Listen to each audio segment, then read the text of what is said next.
All right, real quick, we wanted to show you your new Squirt, walk you around it real quick. First of all, make sure you're either using your 4S or 6S voltage. Specifically, if you have a 4S version, you cannot use anything other than 4S, but your 6S version can be used on 4 or 6S. So just make sure you're using the right voltage. This one's a 4S, we've got a plug cap on it. And looking at it initially, just make sure you've identified our newer squirts are going to come with a relocated USB. That USB is either going to be somewhere here in the center of the bottom. So this one's on the back arm area, maybe right here. And then some will actually be right here in the front, just depending on which USB relocator we're using. It's also running already 75 millimeter Squirt props.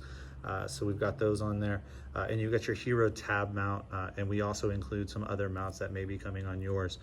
So depending on which version you have will depend on how we set it up out the box. We have two different radios that we use here in the shop, mainly our DJI radio and a TX16S.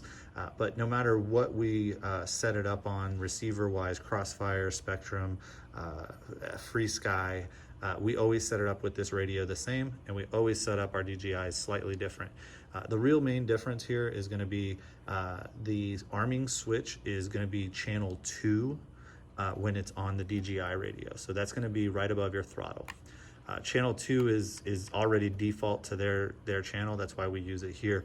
Over here, our arming is always on channel 1. So wherever you have your channel 1 is going to be your arming switch. Typically, we don't put any other functionalities on the radio other than possibly beepers. Beepers are going to be located either on channel 3, which is on the DJI SC, or channel 4, and that's going to be which is SD, and that's going to be dependent on if you have a GPS or not. GPS is always going to also be triggered on D, so if you have GPS, then it's not going to be running over here. On Crossfire, however, because you're running LQ on either channel 4 or channel 8, we use channel 4 typically for just that RSSI reading. So it's not going to be channel 4. Your beeper is going to be channel 3. If you have a GPS, we actually will move the RSSI to channel 8, and channel 4 will still become your GPS, and then you will also have beeper on 3. We don't typically set flight modes up, but if you do have a flight mode, we would do it on your DJI radio on flight mode 1, and we would do it on the radio on number 2. So if any of that stuff's set up, that's going to be the way it's going to be set up.